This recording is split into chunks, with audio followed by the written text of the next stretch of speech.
на лесоповал, из морей высылали на известковые шахты на Южный Урал и в другие места. Это даровая или очень дешевая рабочая сила. Вот что это, так сказать, преследовало. Ну и кроме того, зажиточные люди, у них же хорошие дома, более-менее. Это вам готовые избы-читальни, это квартиры для номенклатуры и прочее, прочее. То есть это покрытие дефицита. Кстати, еще один такой умелец, Адольф Гитлер, Шикль-Грубер, он ведь тоже столкнулся с такой проблемой индустриализации. Германия была разорена после Первой мировой войны, когда он пришел к власти в 1933-м, и объявил лозунг «Драг на Хостен». Ему нужна была сильная армия, ему тоже нужна была индустриализация. Откуда-то надо было брать средства. Но он, товарищ Сталин, интернационалист, он обирал мужика, причем российского, прежде всего, мужика он обирал. Гитлер, он националист, национал-социалист. Он не мог обирать немецкого мужика, немецкого фермера. Кого он обирал, вы это знаете. Евреев. Он обвинил то, что они виноваты в проигрыше Германии. Все, конечно, поддержали это дело. Ура, ура! А технологии абсолютно та же самая. Полное раскулачивание. Отбирали дома. Это народ был зажиточный, как правило. Значит, средства, которые были в банках, шли на немецкую индустриализацию, на строительство заводов, производство танков, самолетов и так далее, и так далее.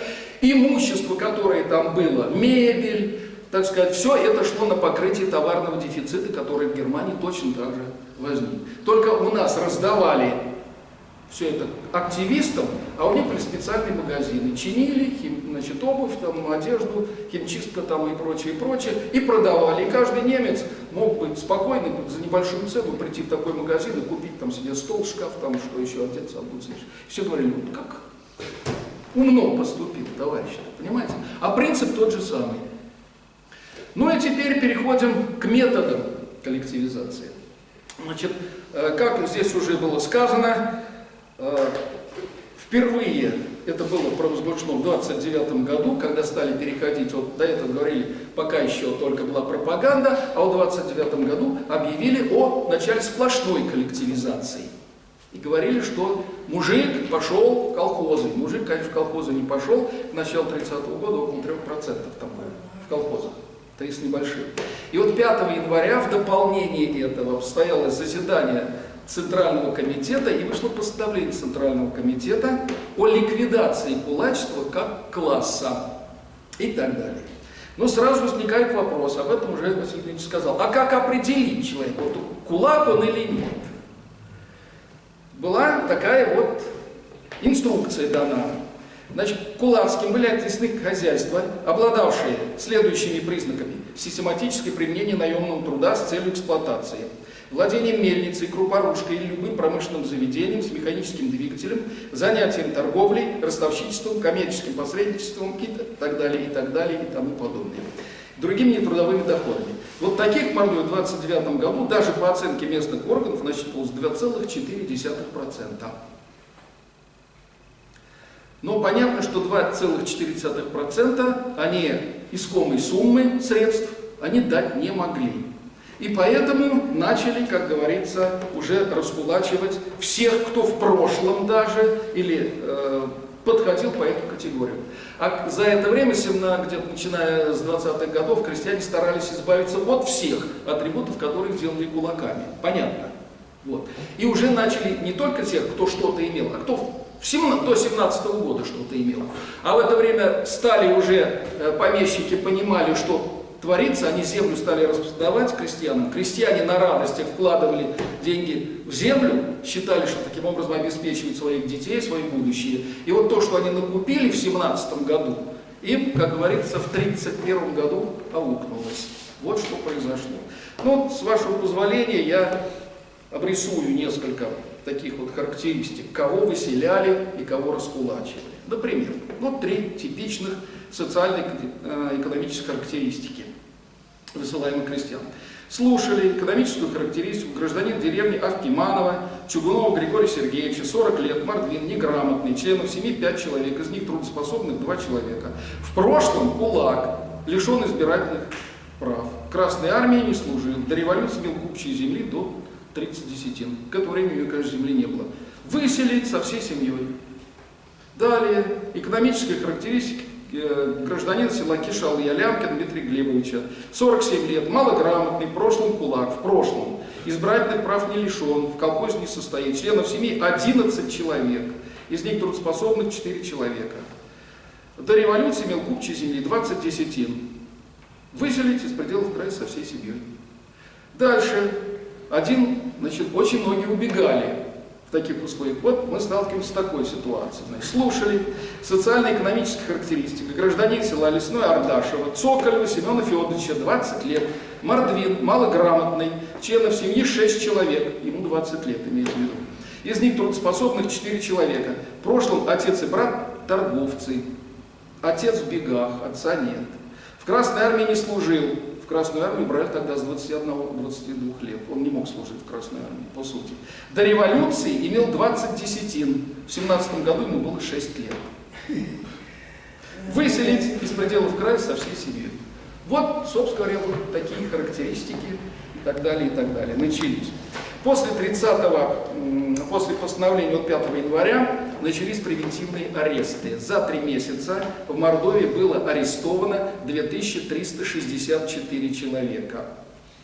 Причем, как сами представители органов говорили, не обязательно противников колхозов, а тех, кто мог быть противником. Всего 5 человек нашли, кто в прошлом был членом какой-то партии. Ну, тут крестьяне не были у нас партийными, обычно за эсеров голосовали, но партийными они были. 5 человек из этих вот 2364. Понятно, что это вызвало массовые волнения, поскольку в это же время началось массовое закрытие церквей, и все эти восстания, волнения, они пошли. В Мордовии в этот период, в начале 30-го года, участвовало до 40 тысяч человек во время этих волнений. Было арестовано 35 мордвинов, 24 татарина. Русских почему-то не арестовывали в этот момент. Трудно сказать. Потом и русских стали арестовывать уже. Видимо, то же самое происходило по всей стране, поскольку, как вы знаете, 2 марта вышло известное письмо Сталина «Головокружение от успеха» в «Правде», где он говорил, что нужно вот добровольно и прочее, добровольно. А насильно в колхоз нельзя. После этого письма начался отток из колхозов, кого успели насильно загнать. Причем как загоняли? Приезжал уполномоченный в колхоз, собирали активистов от 5 до 20%, и те голосовали за колхоз. Все, колхоз считался образованным. А кто отказывался, угрожали убийством прямо? Ну, сейчас? Кто как. Где-то убийством, может быть. Ну да, было такое выражение, вот, кстати, в татарском селе. Либо колхоз, либо Могилевская губерния. Да, Могилевская. Вот это вот так говорили. Это в Мордовии у нас это дело было. В рот вставляли пистолеты, кто отказывался? Ну, это по-разному. Это у кого, как говорится, фантазия, на что хватит, и творчество. По-разному. Уговаривали и так далее. Но уговорили примерно 50%. После этого письма начался отток, и к маю у нас осталось 8,3% в колхозах всего. Все остальные ушли.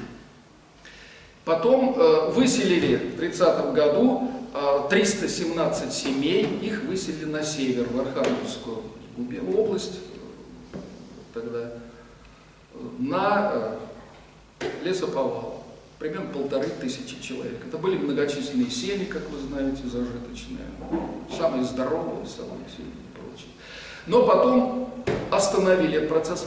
Очень интересный момент. Вот когда выселяли этих самых, так называемых кулаков, всего было задействовано 260 человек коммунистов в карательных отрядах, которые были собраны в Рузаевке, в Саранске, в Торбееве, ну откуда, значит, вот их туда гоняли. 260 человек на сравнительно большую территорию. Все в основном сделали сами сельские активисты. То есть крестьяне хватали, сажали сами друг друга. Вот такая вот интересная вещь.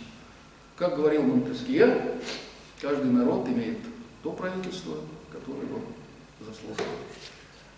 И как коллективизация повлияла на демографию? Демографию сейчас, позвольте, я приду. Значит, к такому выводу. Потом здесь этот процесс остановили, поскольку это грозило нарушением посевной кампании. Дали крестьянам посеять, а когда стали собирать урожай, осенью 30-го года все это началось. И примерно значит, к 1939 году на территории Мордовии, по официальным данным, было коллективизовано 88% крестьян, по неофициальным 82%. Я встречал и то число, и это.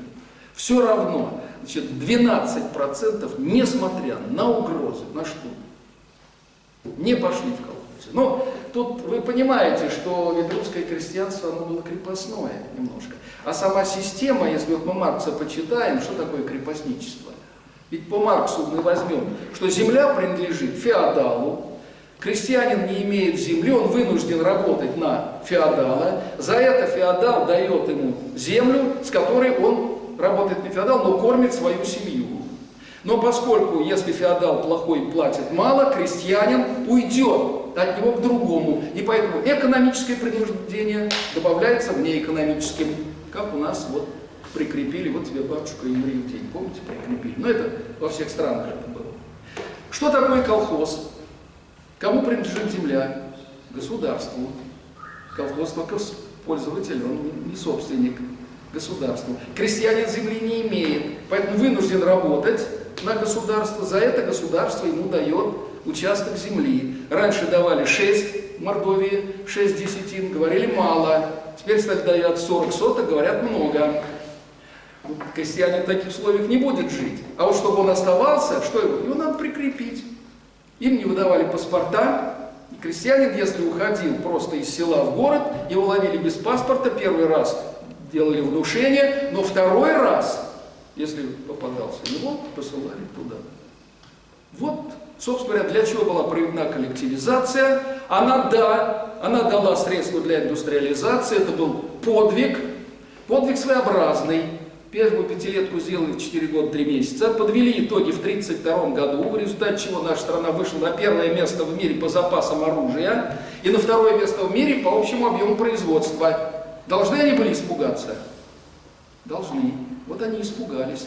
В 1932 году в конце у нас подвели итоги, а в 1933 году в Германии к власти пришел Гитлер, который еще весной 1932 года вообще там получил считанные проценты.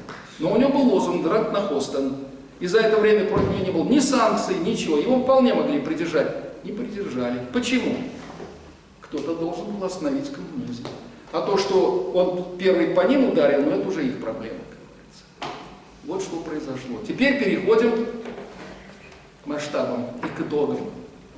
Понятно, я уже сказал, что убивали, уничтожали, которые массами там умирали и прочее в неприспособленных местах. Это же самые здоровые, соль земли, России и Мордовии прежде всего. Ну вот что произошло в Мордовии. Началось, понятно, что от коллективизации, от репрессий началось массовое бегство крестьян. По переписи 1930, там переписи не было, там было ЦСУ, Центральное статистическое управление. В 1930 году в Мордовии жил 1 400 000. В 1939 году по официальной переписи в Мордовии жило 1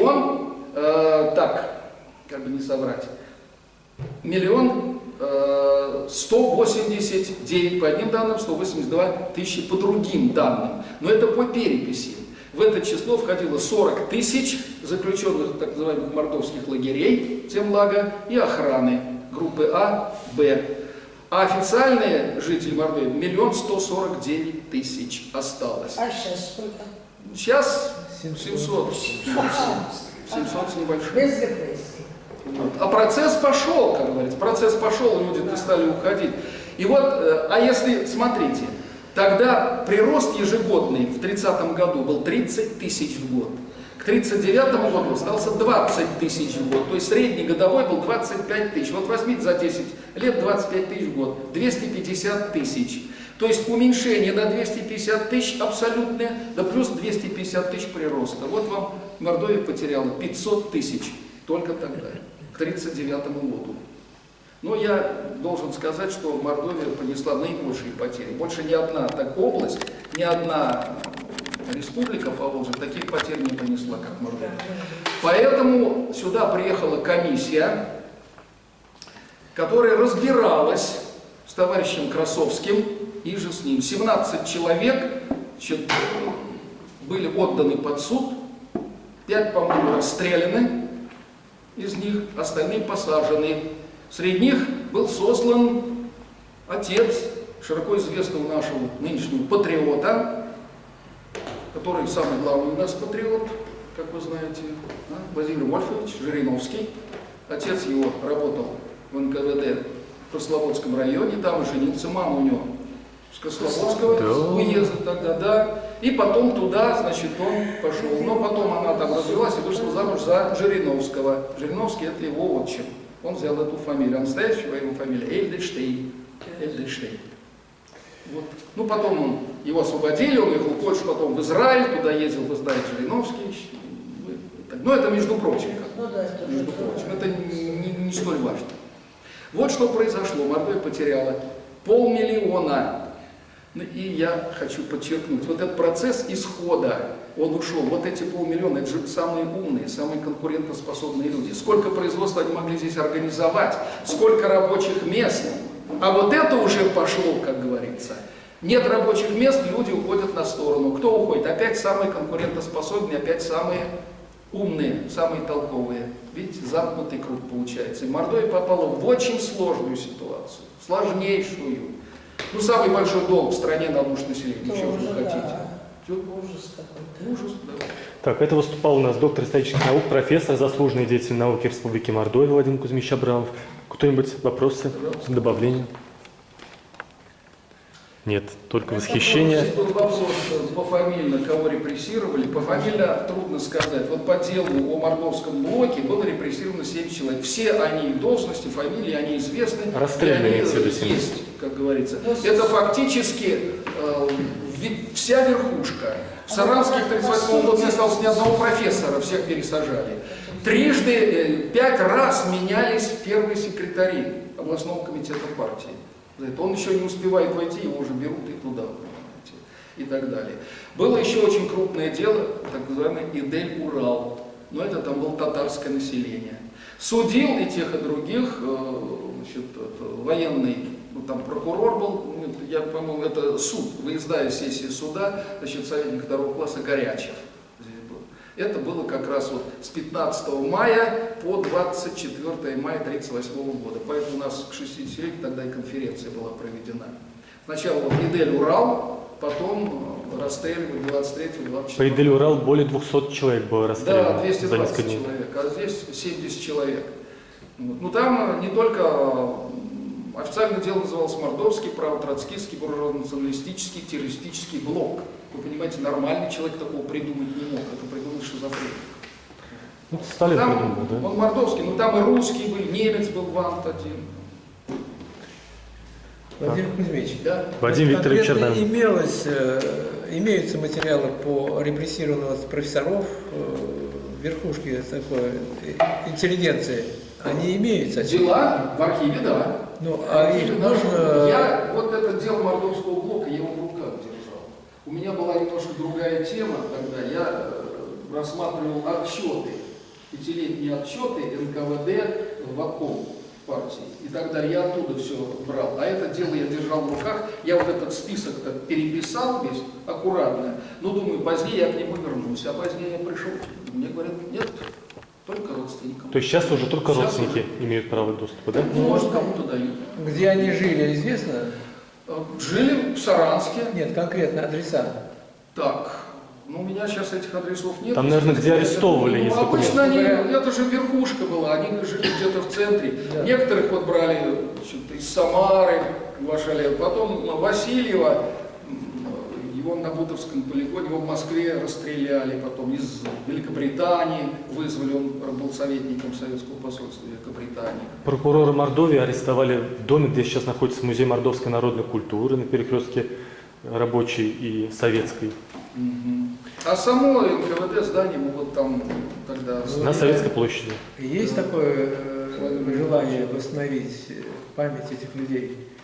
Размещение досок памятных. Да, это одно из пожеланий нашей инициативной группы, которую вы тоже поддержали в интервью. Если это дело поднять, там адреса есть обязательно. Более 1000 уже мемориальных досок в стране таких, а в Мордовии, к сожалению... Конкретно кого можно сейчас уже искать и отметить? Очень много. Всех искать Ну, Это хотя бы очень таких сложно и конкретно. Если известных кого-то личностей. выделить одного, я думаю, памятник должен быть обязательно. Работников агроинститут у нас был вначале создан, да?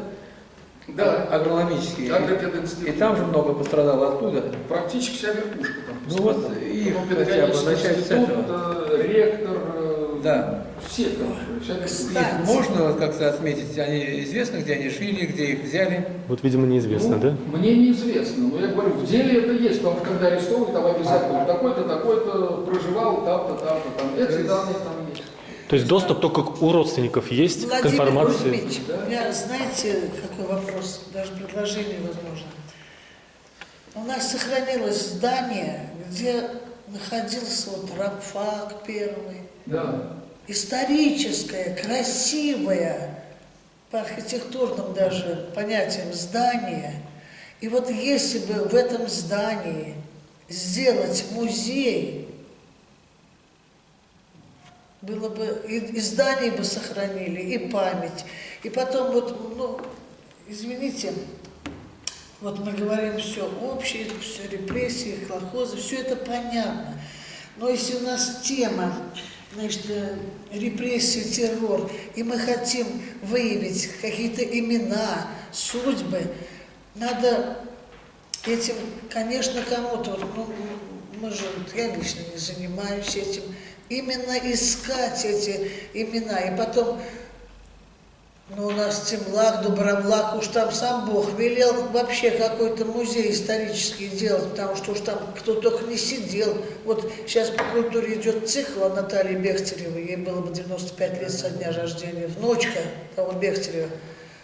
Отца расстреляли, мама-то здесь у нас, ну, сидела, она приезжала, вспоминает, сколько там было грибов, я просто не могла. Несколько раз приезжал. Такие люди, да, были. Это же вот, это же история страны, не только нашей Мордовии. Это все надо делать.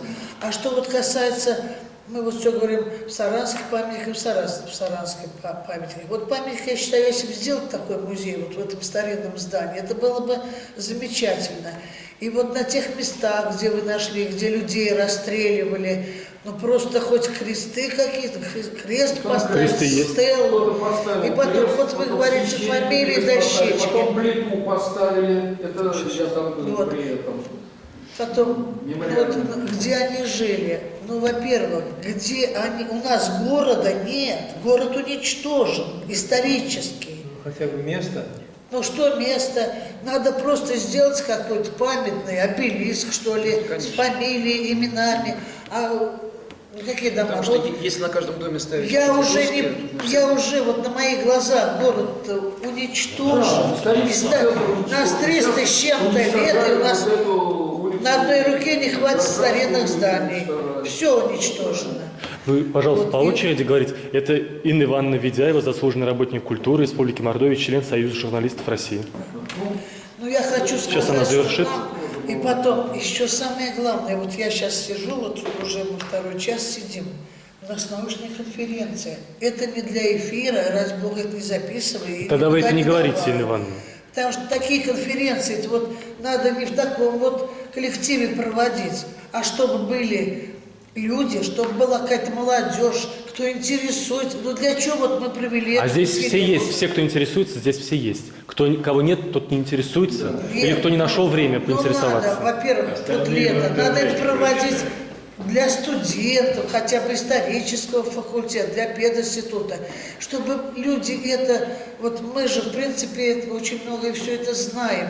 У нас получается конференция как между собойчик. Ну, я не обижайтесь, Володь, не обижайтесь. Вот у меня такое впечатление, потому что вот это же было бы интересно другим узнать. Для чего же вот доклады вы написали, подготовили все, и конференция, и сидим, и чего. А потом, В ваших ведь словах был... Владимир Кузьмич, и дело в том, что к этому надо привлекать органы власти. Конечно. Они должны Конечно. быть вот здесь и слушать эти данные, трагические судьбы.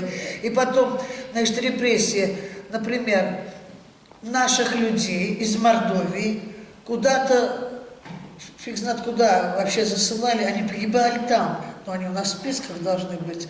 А у нас тут другие люди, которых к нам нагнали, тоже поубивали, тоже... Вот, и не знаю, вот какие списки-то делать. Или кого вообще тут убили, или только наших, которые из нашей республики. Тут надо определиться. Или мы только за своих будем, как говорится, бороться, или вообще, аж уж Темлак Дубровлак, что там говорить. И Владимир Кузьмич очень интересно тогда в интервью говорил, что если бы у нас, вот те люди, которые находятся, видимо, у Богоявленских родников закопаны, если бы они не организовали мордовскую автономию, у нас бы не было ни больниц вот такого регионального уровня, ни театров, ни вуза. Ничего. То есть они все это создали для нас. Их расстреляли, а мы их до сих пор не увековечили. Вот такой получается несправедливость нашего общества по отношению к тем, кто... А молодежь, все, кто... Я приглашал всех. Я уже 1000 людей приглашал. Вот те, кто нашли... Да, конечно, вот список какой. у некоторых действительно объективно Я обстоятельства. скажу, почему боятся. Нет, это Вот это, Инна Ивановна, Вот ответ на ваши слова. мы такие, Боятся какие мы есть. связываться с этим. Я с этим сталкивался. И А когда чего в бояться? 98-м, чего бояться, значит, народ у нас хитрый. Теперь в ваших словах были несколько предложений. Инна Ивановна, Можно я ничего не боится. Отвечу, да? Смит. на эти Да, предложения? пожалуйста. Ну, прежде всего, музей. Значит, в центре города, в этом прекрасном здании, музей, я вам сразу скажу, руководство Мордовского отдела не пойдет. Не пойдет, вот это я сразу скажу. Что можно сделать и что нужно пробить. И вот, я думаю, одна из рекомендаций нашей, как говорится, конференции будет какая? Первая озвучила Инна Ивановна, значит, организовать музей политических, значит, репрессированных политических, но на первом этапе организовать отдел музей боевой, трудовой, не славы, а памяти. Или в Краеведческом. Вот. История края. Или в Краеведческом, да. Там, кстати, места много сейчас у них, там полупустой он стоит, они уже сами не знают, чем заполнить. Вот там это можно сделать, да. Вот такая наша рекомендация, да, Владимир Викторович? А я, кстати, пожалуйста, я вот в Краеведческом музее около там 5 человек приглашал, никто не поддержал, потому что это даже только инициаторы. А вот потому что будете Сталин, сидеть. там аж 4 висит. Да, в Греческом музее. да. Я думаю, Потому что знают, что нравится руководство, а что не нравится. Народ у нас ушлый, ученый, вернее, понимаете, в чем дело? Вот. Я Теперь больше насчет жаловаться не буду. списков, если позволите, значит, все списки готовить, в принципе, они есть, все эти списки, в архиве они есть, и если дать задание, их же сотрудники, они эти списки составят, никакой сложности тут нет. Если по каждому человеку вешать, как говорится, мемориальную доску, это уже, как Михаил сказал, весь город надо ими увешать, этими досками. Москва Но тоже. памятник надо обязательно поставить. Это будет наша вторая рекомендация, как вот Да. это мое уже предложение. Ну что, спасибо за внимание. Спасибо вам большое. Спасибо. Видите, никто регламент не соблюдает. Вот я Или хочу да, Вадим сказать Петрович? насчет досок. У меня родственники в Москве поставлены доски, да? Это инициатива только родственников. Это не мемориал занимается этим делом, а именно родственники. Поэтому и в Саранске тоже можно такой клич бросить. Те, кто проявит инициативу родственников репрессированных, те могут вполне это сделать. А они в основном депортированы были, все Можно родственники на эту тему сбежали маленькую ремарку. из Мордовии. Я живу в городе Саранск с 1953 года. Со мной в одном классе училась дочка писателя Федора Атянина Маша. И когда у них в семье было 10 детей, они жили на Советской улице в доме номер 47. И вот когда отец умер, там висела доска мемориальная. Вот сколько помню, как он умер, там висела эта мемориальная доска. Сейчас этой доски нет. На проспекте Ленина была доска, где у нас посвященная замечательному актеру Зорину. Нет. Гайни, по-моему. В общем, мемориальные доски писателям и поэтам, которые устанавливались в городе еще в советские времена, сейчас делают эти евроремонты, сносят. Я и Доронину говорила про это, и никому ничего не надо. А вы говорите про родных. Потом, во-первых, это же надо разрешение добиться, чтобы разрешили, там повесить. А это вот, ну это, Владимир Кузьмич, ну это же ведь ужасно. Безобразие. Ну что Прямое такое? безобразие. Прямо доски снимают. Ну что это? На нашем Что доме, это? где жил, Можно вот на это нашем доме, где жил Михаил Михайлович Бахтин, там была такая доска вообще невыразительная. Бахтина, сам Андропов, понимаете. И представляете, Слово вот там магазинов наперно, Вот другое и они уровень. сделали сами новую мемориальную доску. И повесили. У нас еще два выступления. Давайте перейдем к следующему выступлению. Дмитрий Алексеевич Сысуев, пожалуйста. Проходите к кафедре. Тема выступления: преодоление наследия большевизма как необходимое условие возрождения России.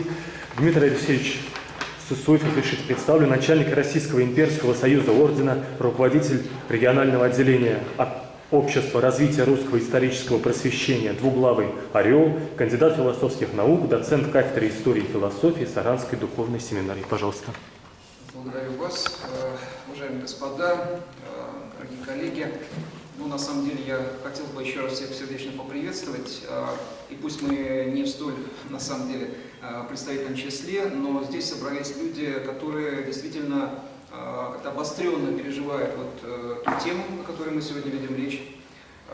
Люди неравнодушные, пусть даже мы по каким-то позициям не совпадаем, там какие-то политические воззрения, да, но вот некое такое стержневое, что нас объединяет, это, конечно, переживание за судьбы и наших предков, да, и за те колоссальные потери, которые наша страна понесла в годы вот этого жесточайшего эксперимента антинационального.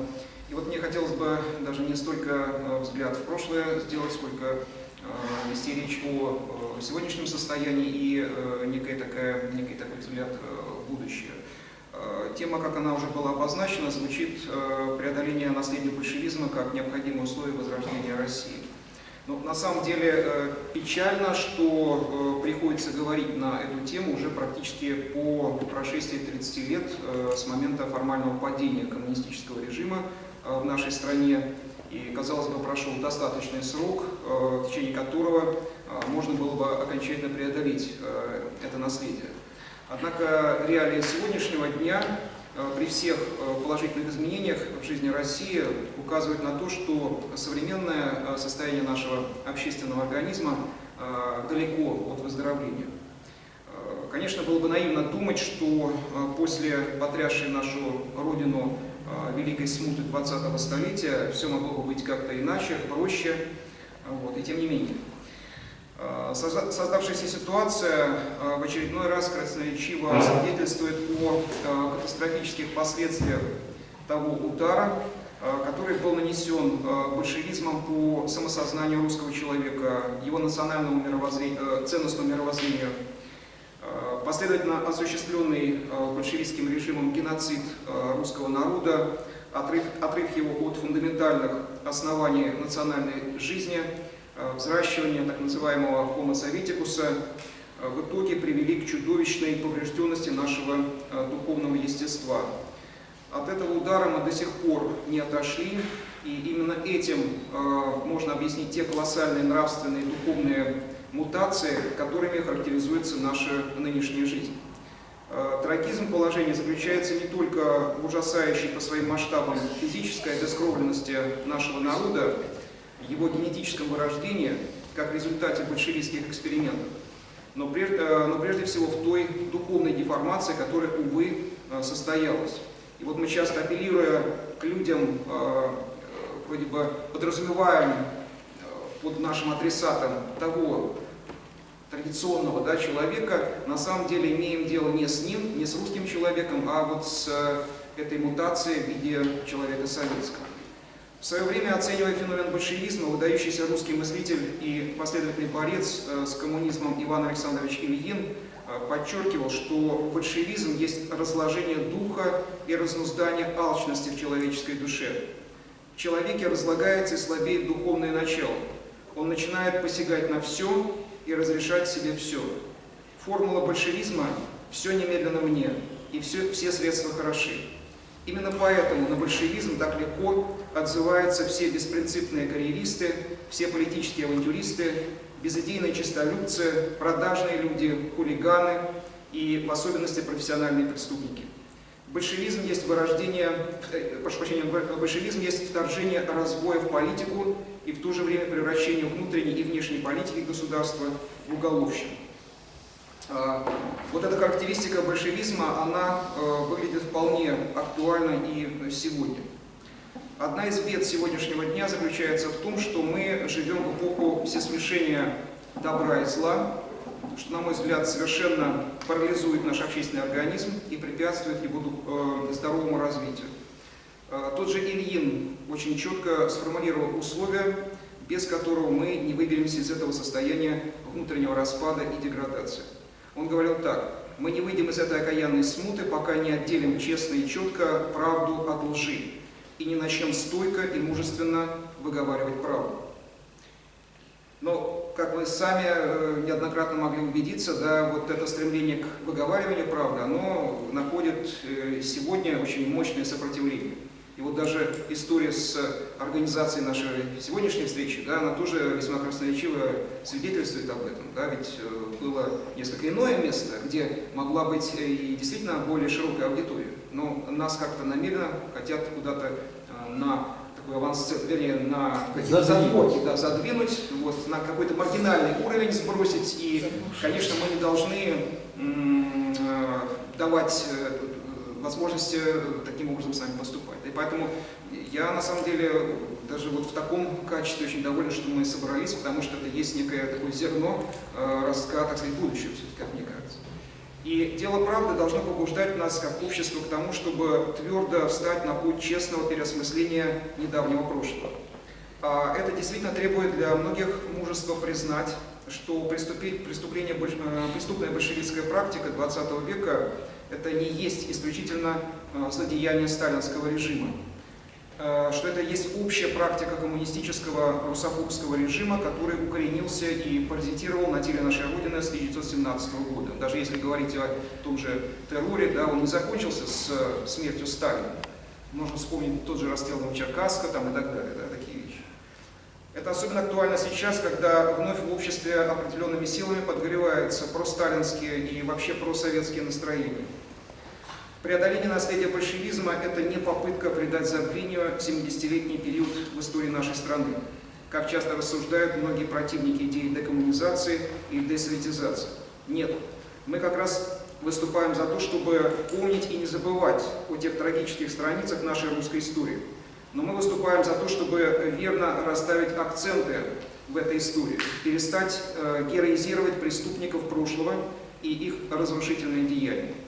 К сожалению, следует констатировать тот факт, что наше общество все еще до конца не очистилось, не отринуло от себя те страшные прегрешения, которые были совершены нашими предками.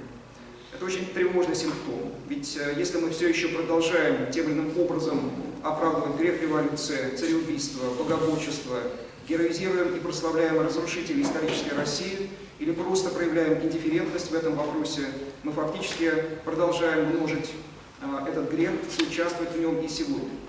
И тогда не стоит удивляться тем деградационным процессам, которые происходят в различных сферах современного российского общества. Не стоит удивляться и росту необольшевистских настроений.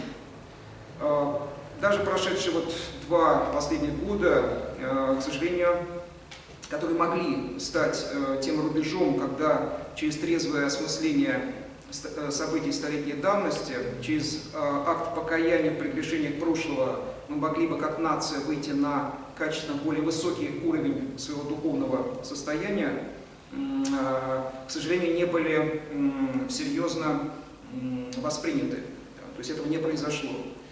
Из уст государства не прозвучало сколь-то вменяемой оценки преступного акта цареубийства. Лишь православная церковь возвысила свой голос устами патриарха, и православная патриотическая общественность отозвалась проведением многих памятных просветительских мероприятий.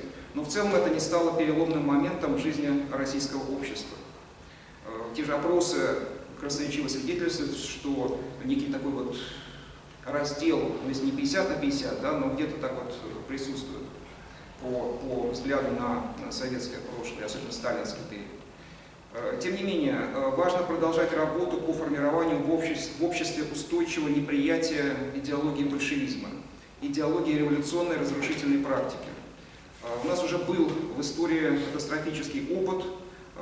Люди, пришедшие к власти в 1917 году, уже в начале 20 века фактически развязали войну против собственного народа, и об этом тоже необходимо помнить. Я сейчас не буду перегружать вас какими-то цифрами, да, но даже если вспомнить события начала 20 века, там 1905, 1906-1907 года, вот статистика говорит о том, что с января 1908 по середину 1910 года было совершено почти 20 тысяч террористических актов.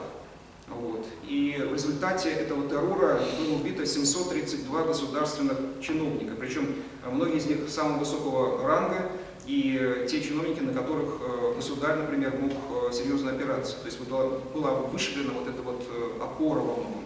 И кроме чиновников еще порядка 17 тысяч убитых и покалеченных мирных граждан. Прошлый год — это как раз годовщина столетия красного террора, да, мы тоже об этом не должны забывать.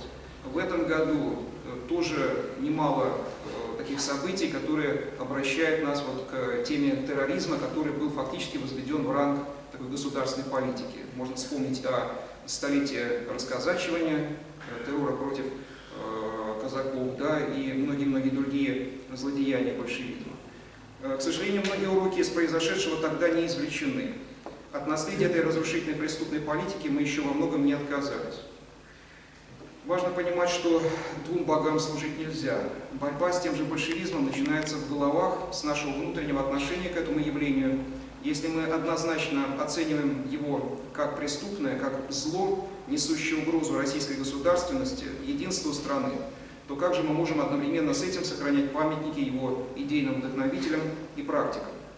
На протяжении всего постсоветского времени здоровая часть русского общества, постоянно апеллируя к власти, соотечественникам, говорит о необходимости окончательной декоммунизации. Но памятники Ленину, тому же, да, который не просто оправдывал террор, но руководил конкретной террористической деятельностью, проводил политику государственного терроризма, и его сообщникам они все так же широко, так сказать, наполняют пространство нашей страны, и за примерами тут далеко ходить не надо, да, достаточно посмотреть на улицы нашего города.